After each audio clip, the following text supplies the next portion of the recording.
Hey guys, welcome to Rick and Kelly's recap of the Real Housewives of Beverly Hills, episode 11. I'm Rick. I'm Kelly. Don't forget to subscribe here on YouTube if you haven't yet. We'd love to have you join us. Get those numbers up to 50K and beyond. It's funny how many people say they've gotten unsubscribed. It's crazy. Someone else messaged us today, said they were legit unsubscribed. Yeah. And they had to resubscribe.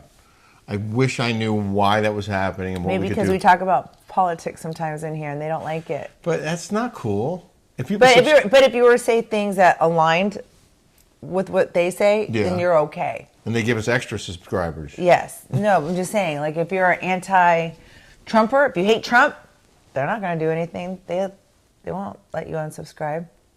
You know, it's not a level playing field. I'm just saying, I'm just giving you an example. No, I agree with you. I don't think it's a level playing field. No, it's actually what that is taking our Constitution rights away, as you're not allowed to have freedom of speech. Well, this is a private platform that we have the privilege of being on. Thank you very much, YouTube. Yeah, thanks, YouTube. I guess it's their platform. I guess they can choose how they want it to be ran. Prerogative. You know, we're just like ours. You know, like when we get nasty, we're like, oh, it's freedom of speech. No, I mean, I don't have to listen to it. I can block or, that's why we have Patreon, where you can say what we want freely. And we do. And our 125th episode is out now on The Rick and Kelly Show on Patreon.com. We hope you'll subscribe. We had well over 200 subscribers in the last 4 or 5 days. And we have thousands who are loving our content every week, and we hope you'll join us there. We are off to Mexico, so when you're watching this, we will be in Puerto Vallarta. Puerto Vallarta. Sunning ourselves. Puerto Vallarta. Apparently, Vicky and Mike have a lot of plans for us. I know. They have a whole schedule for us. I'm so excited. Me too. I've never been. I've been. Damn it. What? I like having new experiences with you.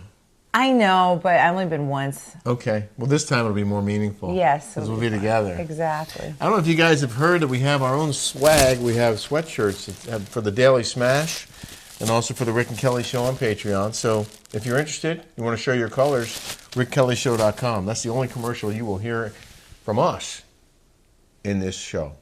I've worn this in 3 shows. Sorry. I didn't have 0 time to change. Uh-huh. We had a nice dinner at the Spaghetti Factory. And I had lunch with my mom at Cafe R&D, which is a Hillstone. Delicious. That carrot cake was pretty special. Isn't it? Oh, so good there. Yummy. It's the 55th anniversary, 55 of the Spaghetti Factory. And then Brooke's like, how long has this been here? Because it's like old school. And then he looked it up, was born, when I was born, 1975. Yeah. And can you believe Sutton was born 1972? Yeah.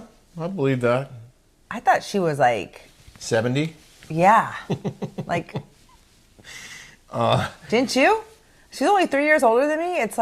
She seems older. People age differently. You know, you look amazing for your age. It's crazy. The ratings for last week's episode, I didn't show you this. No.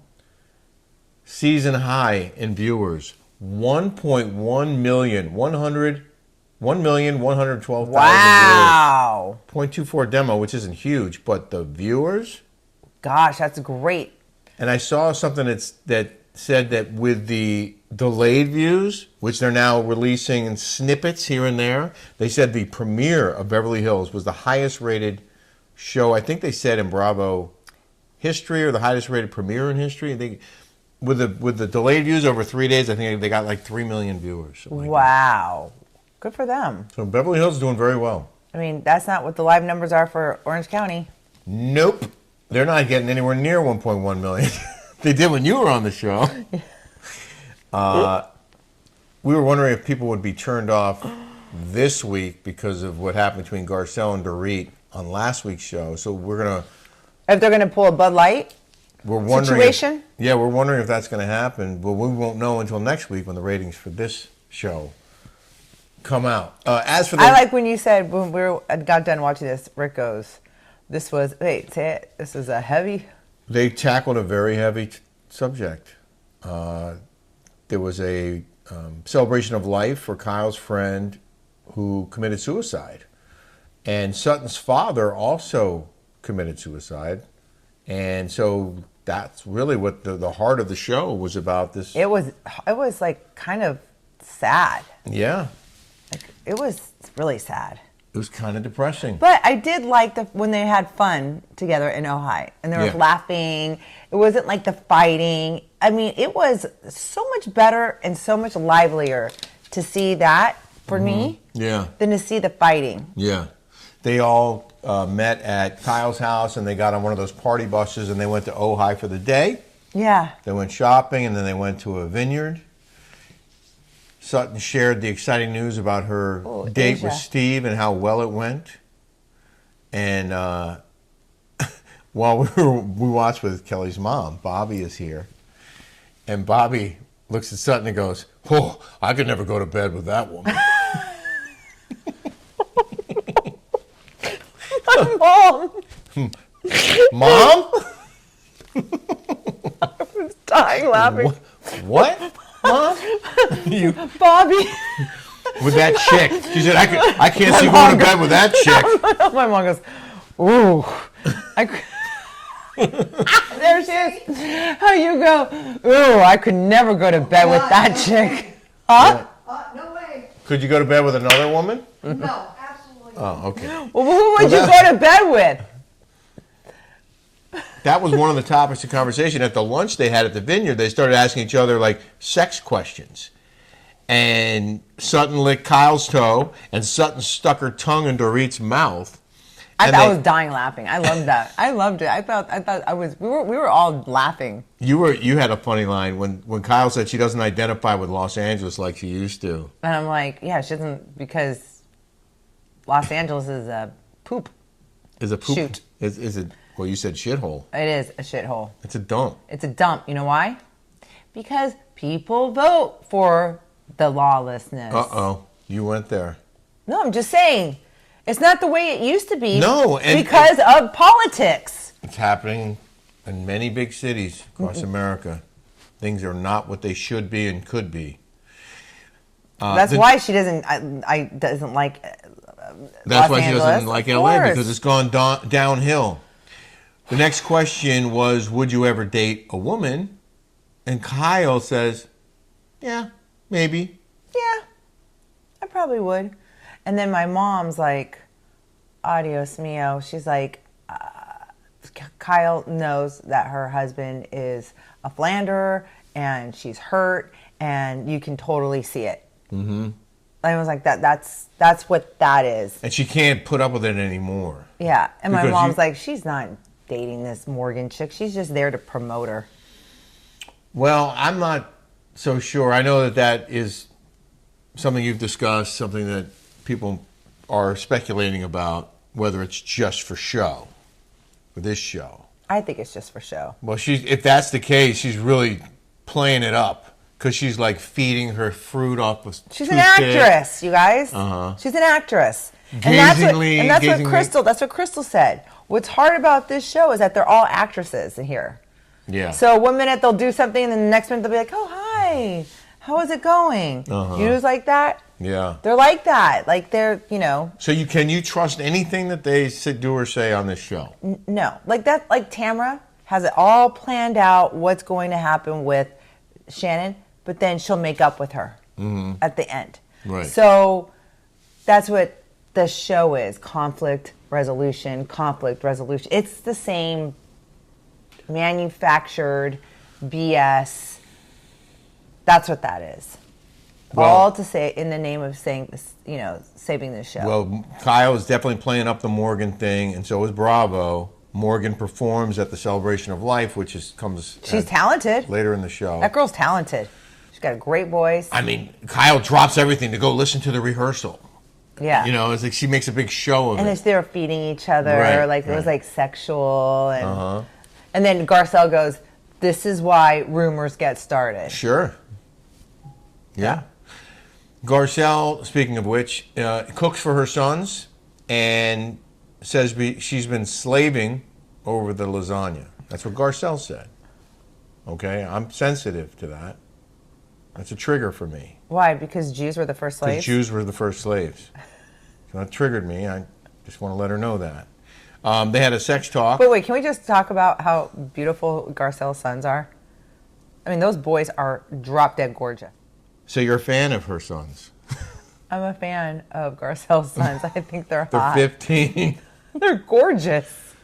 I mean, they're tall. They're beautiful. I think any kind of mixed races kids are gorgeous. Really? I do. Like, look at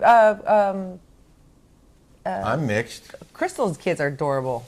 I'm mixed. Jew and Jew. You're 99.9%. Ashkenazi. They have a sex talk. The boys don't like it. Who does? It was a cute scene. Yep. PK and Dorit, now at their house, they have a therapist come over, Dr. Sarah. This was my favorite part of the show. Mine too. Yeah? This was my favorite part of the whole show. I think PK's hilarious. He is. I think he's got a great personality. I mean, He's got that I don't give a damn he's hilarious. attitude. And he calls her out. But he's funny. It's not like the guys on OC.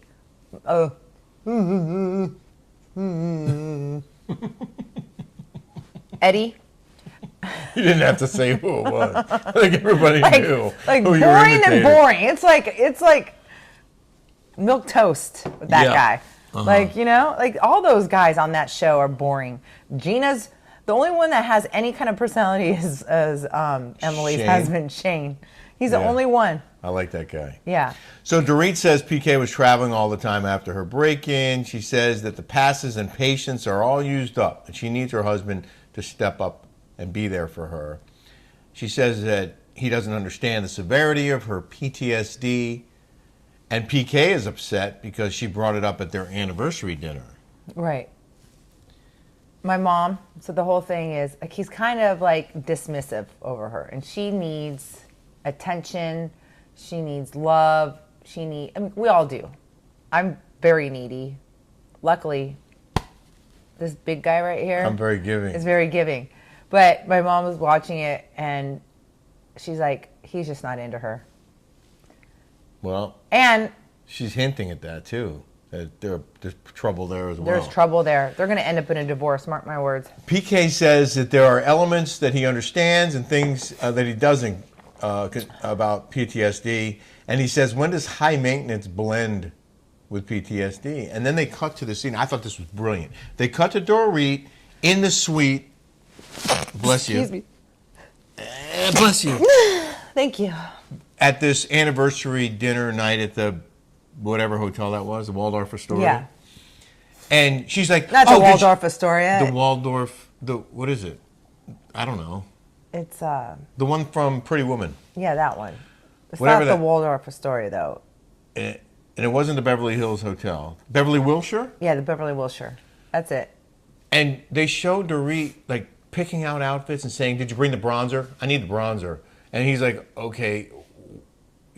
Obviously, she was well enough to handle all of those things, navigate the clothes and the makeup and all that, and be picky about what. Well, she goes, it takes a lot of effort to look like this. Mm-hmm. The clothes, the workouts, she was also the complaining- plastic surgery, the hair. Like, it takes a lot to look like it. It takes a lot of effort. But she was also complaining, I think, about the surprise aspect to it, because she says that triggers her PTSD, the surprise. Oh. And the therapist was. And then he comes back, PK comes back at the end of the segment, and he goes, when I first started Dorit, she wasn't as high maintenance as she is now. Yeah.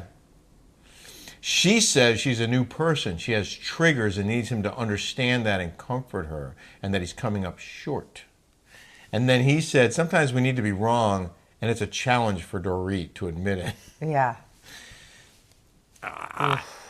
But you Sounds like trouble in paradise. You said that there was a disconnect and he's not into her. I know you said your mom said it, but I took in my notes, I have you saying that there's a Well, disconnect. because my mom said it first. Oh, she did? But I say there's a disconnect. Yeah. Listen, I've been through 2 marriages. I mean, 3, but 2. I mean, I know on the road of what's going to happen. Uh-huh. And right there's no connection. And it's hard to get that connection back on track. Yeah. It is difficult. Like, So you really have to work at it. Writing's on the wall. The writing's on the wall. He's got one foot out. He's in, and by the sounds of it, he is a philanderer. Like he's got older kids and everything. He's like, Well, the fact that he was off, like he went out with Rachel, you could tell. Like Right. he's a player. oh, big time. But the fact that he was off in London soon after the break-in, when Dorit was allegedly having emotional issues, she wasn't happy about it, and he was like, "Well, don't be calling me back." And she spends a lot of money on hair, clothes. I mean, her salary's got to be up to $700,000 now because she's been on for 7 years. Yeah. Guarantee you, most of her income goes to her clothes and Wouldn't makeup and surprise hair. me. Yeah. Guaranteed. I wanted to ask you about that because they showed him getting ready for Kyle's event, and they all, it seems like, have glam squads. And that's expensive. It's But- $350 for Pam. That she's on there. I know Pam very, very well. $300 every single time to come up do your makeup. So you think they're paying for that and Bravo's not supplying it? No. Bravo pays for when you're doing the interviews like this. They pay for that. The testimonials or Yeah, whatever? the confessionals. They Confessional. pay for that. But they don't pay for you to do that. They don't pay for clothing allowance, and they don't pay for your makeup to be done. That's Well, then my next question, and this might sound dumb, but does it make a big enough difference to not do it yourself and have someone else do it? I never had anybody do it. I always did it myself because I like spending my money on myself and not on other people. So I would only get my hair and makeup done when I knew there was like a girl event. But see, a lot of this stuff is like cut out. I mean, Yeah. you're doing things 2 or 3 times a day. Like a lot of this stuff. They go broke if they got makeup for every single shoot. Yeah. I get that. So they go to Kyle's event, and Teddy is there. Garcelle calls her the Gnat, which apparently she nicknamed her that a couple times. She is annoying, that Teddy. I'm sorry. Like she doesn't do anything particularly to like that you don't like her. She's just annoying, like Garcelle said. Like I don't know enough about her. I don't think I watched the show when she was on it. She's like just listening to her is annoying. Like she's Yeah. just like she won't go away. Well, this was a big. She's pretty. She's a pretty girl. Yeah. She's pretty. Like I like to look at her, but I don't think there's any there. There's just not. This was a big event for Kyle because it was her best friend who died, and Mauricio wasn't there. And Garcelle said, "Well, that's a pretty big warning sign, or whatever, however she put it, that he's not there for this event. In the past, he would help her through these difficult times." Now he's got one foot out the door. And she's got her alleged new girlfriend there. I wonder if that had You don't anything- think he's got a girlfriend wherever he is? Trust me. I- Okay. Trust me. I don't my doubt it. girlfriends all work with around with him. They know what goes on up in Beverly Hills. Garcelle said him not being there says a lot about their relationship. That was the quote. Anne Marie brought up Sutton's small esophagus again. Well, I think that was the producers. So what happens is when you go into a scene like this, the producers will come and they'll say, touch on this again. Do this again. Like Bring that up. They'll bring that up. So it's not like it's not scripted, but it's produced. So like a normal girl, you wouldn't normally say that. Like bring Right. up the esophagus again. They're doing this for the camera time. The producers came and Right. said, hey, bring up that esophagus to get Sutton riled up. Like that's, And apparently she does, at least in the coming attractions. It looks like they had a fight about it. yeah. But it's a really interesting point because they're sitting on the couch with Sutton, Anne Marie, and Garcelle. And Anne Marie's probably like, well, how am I going to get FaceTime at Kyle's event? What can I do to get on camera? Or the producer said, hey, if you want to get some FaceTime, Yeah. bring up Sutton's esophagus. So it was so out of left field and so unnecessary. Because the producers told her That makes sense. to do it. And then they all got like all shocked and whatever. But isn't it funny?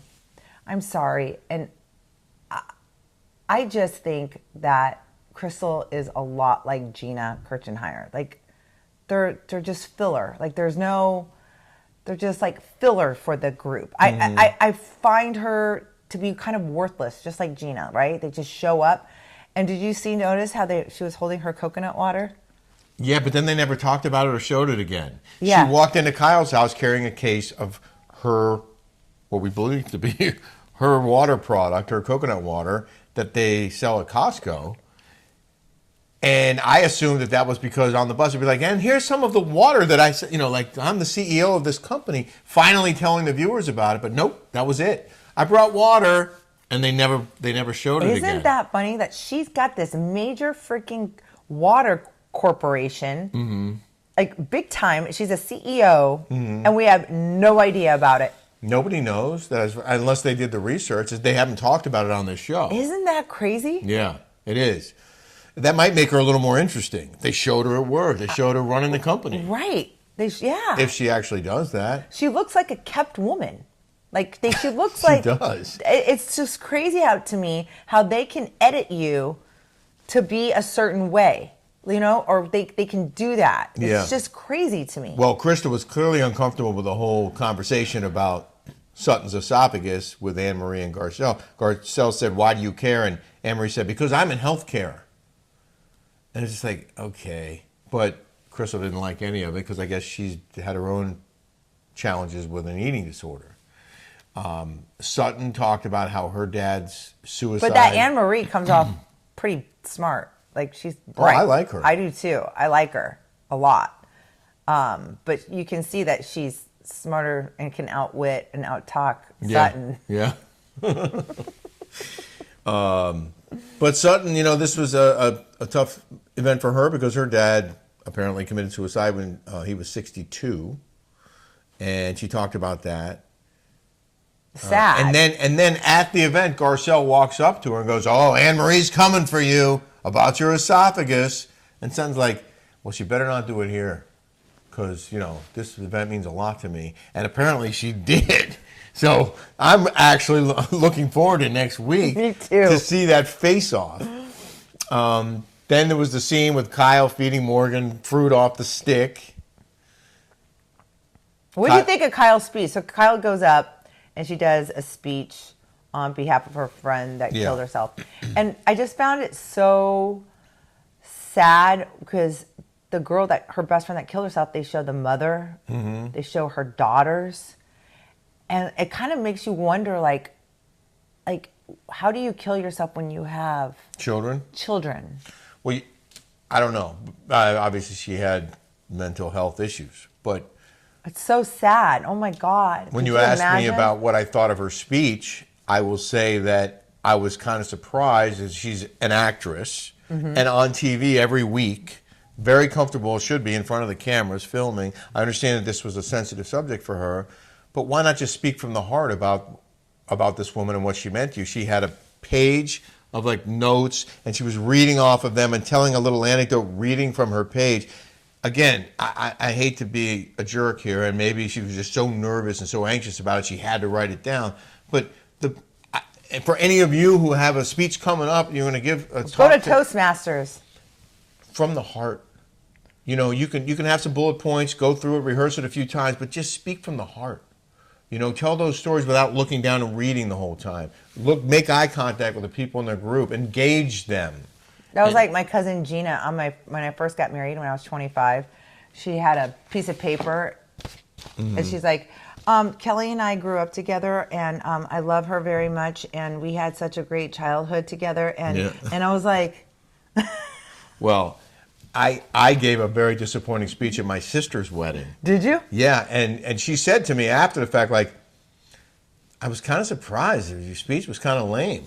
And I was like... Why, because you didn't like the husband? Maybe. No, Mitch is okay. It's just, I don't know, I would do a much better job today. I can tell you that right now. Maybe it was a lack of experience with these sort of things. That was funny. That was funny. But I did not give a good speech that time. I believe I have given very good speeches since then. Kyle, at the end of the show, says she's just trying to be happy and live her life and not spend time with people who don't appreciate her. And it sounded like she was kind of... hinting at Mauricio. Yeah. Yeah. It did, right? Yeah, of course. Yeah. Yeah, it was like kind of a dig. It was. Apparently, there's trouble in paradise. So, stay tuned for that. Overall, you enjoy this week's episode? I did, because they didn't get into like politics and they didn't get into like the woke stuff. I found it complex because they were happy and they were having a good time, and then the heavy stuff with the celebration of life was kind of deep and dark and sad. But you had that very, what it felt like an open and honest therapy session with Dorit and PK. Oh yes, that terrific. was terrific. Yeah. Yeah. Because we've all been there. Yeah. I mean, I haven't been there with you yet. Ever. But yeah, I mean, I thought this was a good one. Yeah, me too. I think they redeemed themselves from last. If you haven't watched it yet, go ahead. We give you guys permission to go watch it. It's good. Go ahead and watch it. I like how finally Dorit is being honest, like open and honest. Yeah, It always seems like she was guarded and kind of full of crap, and yeah. Yeah. All right. Well, we hope you enjoyed our recap. Don't forget to subscribe here on YouTube. Check out our Rick and Kelly show on Patreon. That thumbs up. We know you'll love it. Oh yeah, thumbs up here, please. And we'll see you next week. Yeah. Bye, guys. Have a great weekend.